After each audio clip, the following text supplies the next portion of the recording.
కాస్త లేట్ అయి ఉండొచ్చేమో కానీ యాక్షన్ సీక్వెన్స్ మాత్రం కరెక్ట్గానే పడిందంటున్నారు పొలిటికల్ విశ్లేషకులు. తెలంగాణ కాంగ్రెస్ నుంచి ఎమ్మెల్సీ తీన్మార్ మల్లన్న సస్పెన్షన్ ఎలా జరిగింది అనేటువంటిది ఒక ఎత్తు అయితే, తెలంగాణ కాంగ్రెస్ ఇన్ఛార్జ్ మారిన వెంటనే మీనాక్షి ఛార్జ్ తీసుకున్న వెంటనే ఎగ్జాక్ట్గా పడిందనేటువంటిది పొలిటికల్ విశ్లేషకుల వాదన.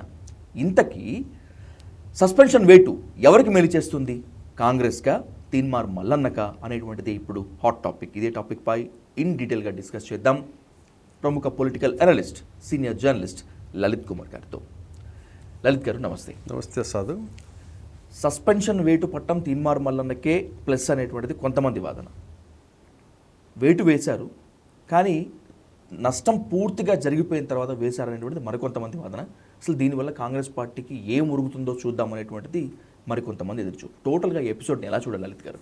అంటే సాధు, గత కొద్ది రోజులుగా తీన్మార్ మల్లన్న బీసీ వాదాన్ని తీసుకొనేసి ముందు 300 కాపులను ఏకం చేసుకుంటూ వచ్చాడు.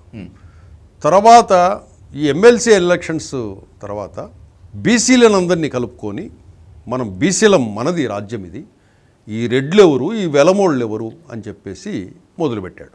ఫస్ట్ టార్గెట్గా వెలమ సామాజిక వర్గాన్ని టార్గెట్ చేస్తూ మాట్లాడుకుంటూ వచ్చాడు అండ్ బీఆర్ఎస్ పార్టీని. తర్వాత రాను రాను మెల్లిగా రెడ్ల గురించి మొన్న మాట్లాడి ఎంత దారుణంగా మాట్లాడాడంటే, అది పబ్లిక్ స్టేజీ మీద, అప్పటి వరకు చప్పట్లు అయితే కొడుతున్నారే కానీ అంత దారుణంగా రెడ్డి సామాజిక వర్గాన్ని మాట్లాడిన తర్వాత కొద్దిగా ప్రాబ్లమాటిక్గా కాంగ్రెస్లో కూడా ఎందుకు యాక్షన్ తీసుకోవడం లేదు, ఎందుకు భయపడుతున్నారు అనే విషయం చర్చ కూడా జరిగింది. ఈరోజు కొత్తగా వచ్చిన ఇన్ఛార్జి మీనాక్షి నటరాజన్ గారు ఇమ్మీడియట్గా అతన్ని తీసేసి, ఆమె వెరీ సిన్సియర్ కార్యకర్త కాంగ్రెస్లో. అటువంటి ఆమె ఇటువంటి వాళ్ళు ఉంటే కాంగ్రెస్ పార్టీకి నష్టం అనే ఉద్దేశంతో సీఎం రేవంత్ రెడ్డి మిగతా అందరూ కూడా నచ్చ చెబుతున్నప్పటికీ, వాళ్ళు నచ్చ చెప్తున్నారు, ఇప్పటికే తప్పు చేసిన తీన్మార్ మల్లన్న వద్దు, సస్పెన్షన్ వద్దు, పార్టీ నుంచి సస్పెండ్ చేయొద్దు అనే ఉద్దేశంతో చాలా చెప్పారు. అయినా కూడా ఆమె వినలేదు, ఇమ్మీడియట్గా సస్పెండ్ చేసింది. ఈ తీన్మార్ మల్లన్న గురించి కాసేపు చెప్పుకుంటే, టిపికల్ పొలిటీషియన్, చాలా ఫ్లెక్సిబుల్ పొలిటీషియన్. అంటే ఎప్పుడు ఎలా ఎక్కడ మారిపోతాడో ఎవరికి తెలియదు, ఎప్పుడు ఏ అంశాన్ని తీసుకుంటాడో ఎవరికి తెలియదు. ఇప్పుడు బీసీ వాదాన్ని తీసుకున్నాడు. బీసీ వాదాన్ని తీసుకుంటే సపోజ్ బీసీలు 40% ఉంటారు. మామూలుగా బీసీ వాదము అనేది ఎవరిని మీరు కలుపుకొని చేసుకోవాలి, ఎస్సీ ఎస్టీలను కలుపుకొని చేయాలి. కానీ ఎస్సీ ఎస్టీలను పక్కన తీసేసి బీసీ వాదం, బీసీలను సపరేట్ చేసి బీసీలందరికీ ఏం నింపాడు మనసుల్లో, మీరు డబ్బులు తీసుకోండి, మీరు బీసీలకే ఓట్లేయండి, డబ్బులు ఇస్తే అన్ని పార్టీల దగ్గర తీసుకోండి అని కూడా ప్రకటించేశాడు. అట్లా చేస్తూ వచ్చాడు. అంటే దీని వెనకాల ఏదైనా ఒక రాజకీయ పార్టీ ఉంటుందా? కొంతమంది అయితే తీన్మార్ మల్లన్న నడిపించేది కేసీఆర్ అని కొంతమంది, లేదు మల్లన్న నడిపించేది ఒక 300 కాపుకు సంబంధించిన బీజేపీ నేత అని కొంతమంది అంటారు. అంటే ఈ బీసీ వాదం పట్ల కొంతమంది ఏమంటారంటే, ఈ బీసీలందరినీ ఏకం చేసి రాబోయే ఎన్నికల్లో ఏదో ఒక రాజకీయ పార్టీకి తీన్మార్ మల్లన్న అమ్మేస్తాడు, ఆ ప్లాన్లో భాగంగా బీసీలను అంటూ సభలు పెట్టి ఈ విధంగా తిరుగుతున్నాడు అనేసి కొంతమంది వాదన. అందుకు బీసీలు కూడా మీరు జాగ్రత్త గమనించండి, ఒక బీసీలు ఉంటేనే కాదు కదా ఏదైనా ఒక రాజకీయ పార్టీ. ఇప్పుడు తీన్మార్ మల్లన్నను సస్పెండ్ చేసింది, ఇప్పుడు ఇదే తీన్మార్ మల్లన్న ఇదే బీసీ కార్డు పట్టుకొని పోతే ఏదన్నా రాజకీయ పార్టీ తీసుకోవాలంటే భయపడుతుంది కదా. ఎందుకంటే ఒక రాజకీయ పార్టీ అంటే అన్ని సామాజిక వర్గాలకు సంబంధించిన వాళ్ళతో ఇమిడి ఉంటుంది, ఒక కులానికి సంబంధించి ఉండదు, ఒక వర్గానికి సంబంధించిన పార్టీగా ఉండదు ఏది. ఇప్పుడు తీన్మార్ మల్లన్న బీజేపీ తీసుకోవాలన్నా కూడా భయపడుతుంది. ఎందుకు, నువ్వు బీసీ వాదన తీసుకొస్తే కనుక మిగతా వర్గాలు దూరం అవుతాయి కదా. ఇప్పుడు కాంగ్రెస్ పరిస్థితి కూడా అదే. అంటే బీసీలకు ప్రతినిధిగా ఎదగాలనుకుంటున్నాడా, ఇందాక అన్నట్లు బీసీలో నువ్వు ఓటు బ్యాంకును ఏదైనా రాజకీయ పార్టీలు గంపగుత్తగా అమ్మేయదలుచుకున్నాడా అనే చర్చ నడుస్తుంది. అట్లా ఇప్పుడు ఎప్పుడు ఏం మాట్లాడతాడో తీన్మార్ మల్లన్న తెలియదు. ఇటీవల మనం ట్రెండింగ్లో ఆయన యూట్యూబ్ ఛానల్ పెట్టుకున్నప్పుడు ఛాయ్కి పైసలు ఇవ్వండి అన్న, 10 రూపాయలు ఇవ్వండి అన్న, 20 రూపాయలు ఇవ్వండి అన్న అని చెప్పేసిన విజువల్ కూడా చూసాం. అది ట్రోలింగ్ అయింది. మొన్న హెలికాప్టర్ దిగే విజువల్ కూడా చూసాం. దానికి ఏంటంటే హెలికాప్టర్లో దిగారంటే మేము బీసీలం అని, అంటే ప్రతిదాన్ని బీసీతో ఏమన్నా కొత్త కారు కొనుక్కున్నట్టు ఏం కొనకూడదా, బీసీలు అయితే కొనకూడదా, మీ వెలమోళ్ళు తిరగాలన్నా, మీ రెడ్లు తిరగాలన్నా అని ఇట్లా రివర్స్ అటాక్ చేస్తాడు. అంటే ప్రతిదానికి బీసీని అంటాడు. మామూలుగా ఈయన మున్నూరు కాపు సామాజిక వర్గం బీసీ కిందే వస్తుంది తెలంగాణలో, బలమైన సామాజిక వర్గం తెలంగాణలో.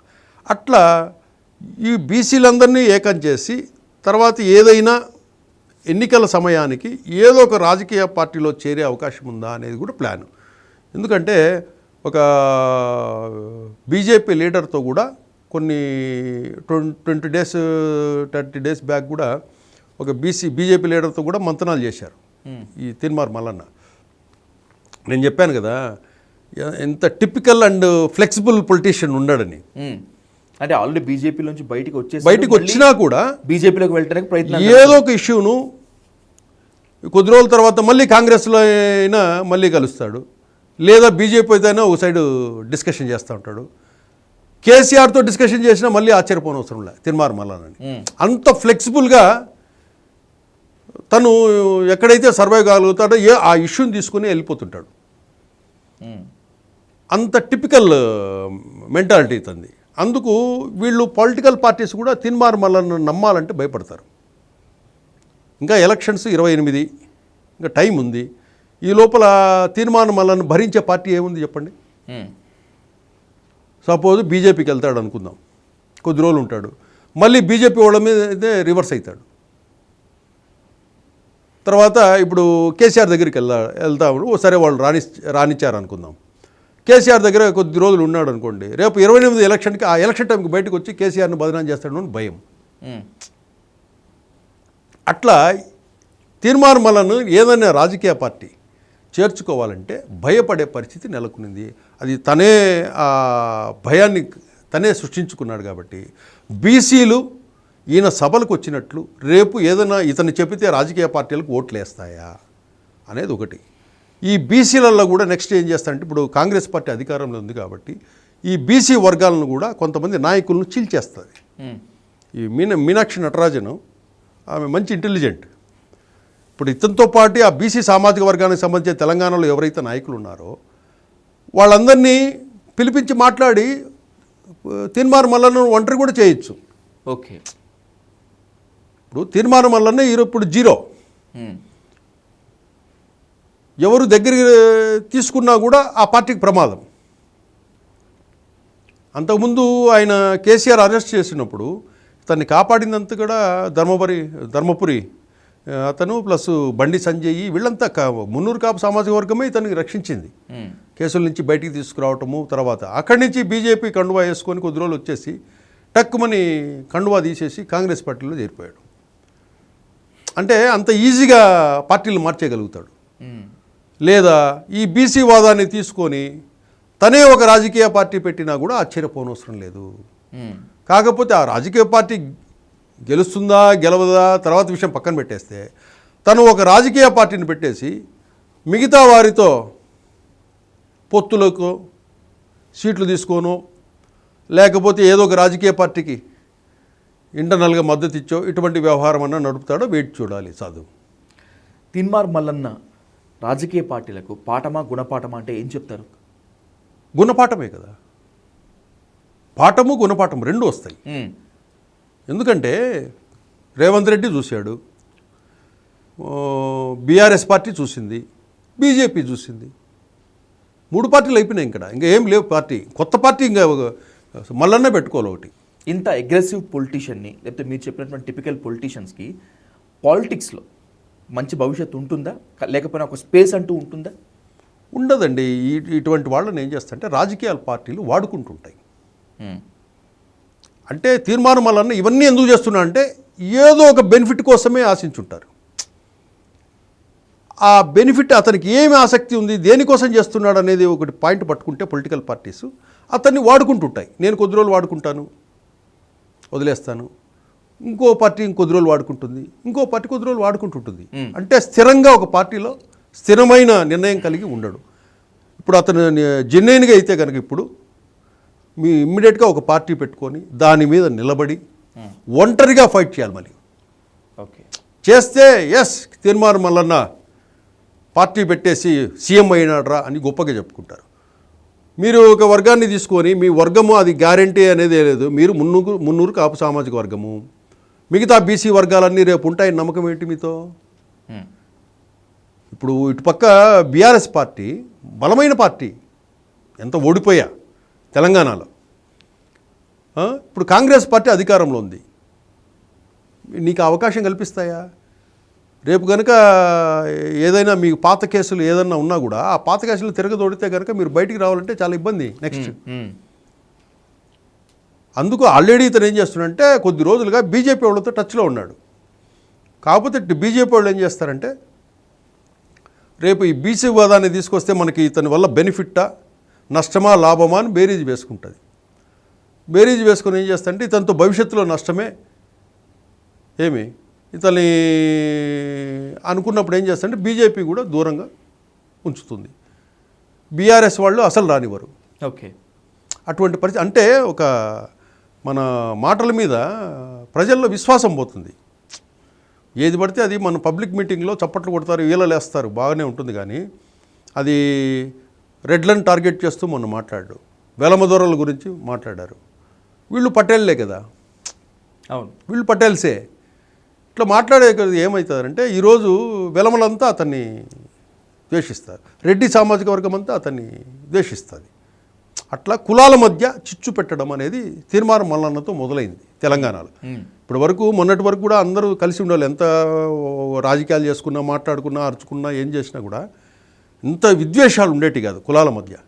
కానీ తీర్మానం మల్లన్న ఎప్పుడైతే ఈ బీసీ వాదాన్ని బీసీలు అనేసి ఇది తీసుకొచ్చాడో, ఒకవైపు మన ఈ వెలమ సామాజిక వర్గాన్ని వేరుగా చేసి మాట్లాడడము, తర్వాత రెడ్లను వేరుగా చేసి మాట్లాడడము, ఇవన్నీ చూస్తే ఏమవుతుందంటే ఇప్పుడు రేపు మున్నూరు కాపులు ఎట్లా కలిసి తిరగాలండి వెలమలతో?